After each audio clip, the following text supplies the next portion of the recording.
My name is Olivia Sola, and I'm a student specialist at Hillside Elementary School. I love student teaching, I love being around kids, and I know that I wanted to do it since I was younger, just from the teachers that I had.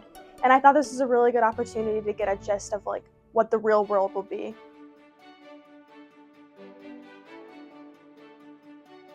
Second grade is definitely more mature than I expected them to be.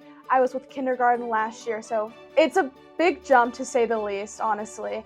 They're better at talking, communicating. They know more about the real world outside, which is super interesting to me. I like how in second grade I can communicate more with them.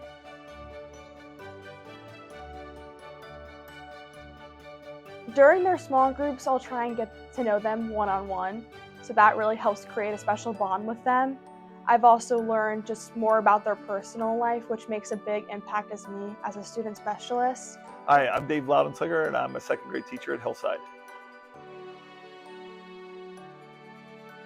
Olivia's main duties are, when she comes in, I'm in the middle of reading group. So we have 4 stations, and one station the kids are always with me. The other 3 stations, they're independent, and Olivia will rotate around, or it's a great time for one of the stations is independent work. So the kids who need extra help with an assignment, they go to her and she helps with that. It's nice having someone who I can say, hey, go see Miss Olive or Miss Liv, and she's able to help reading of directions or something that has to do with the assignment.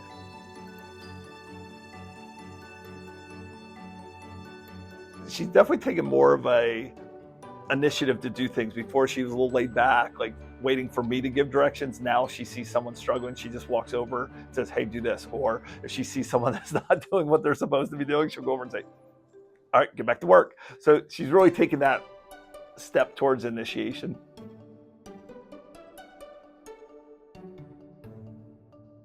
Olivia just has the knack with the children. The teaching part will come, but you have to like children and you have to be able to interact with them. If you walked into my room 20 minutes before you did, you would have seen 7 kids at the high table just sitting there talking to her. And she has become an example for the kids. I've had many senior project students, and I can think of 3 of them who are teaching now. When she gets hired, I told her, I said, too bad the timing's a little off, but you can have my spot when I go. My future plans are attending a 4-year college and minoring in either Spanish or communications, and obviously majoring in early childhood education.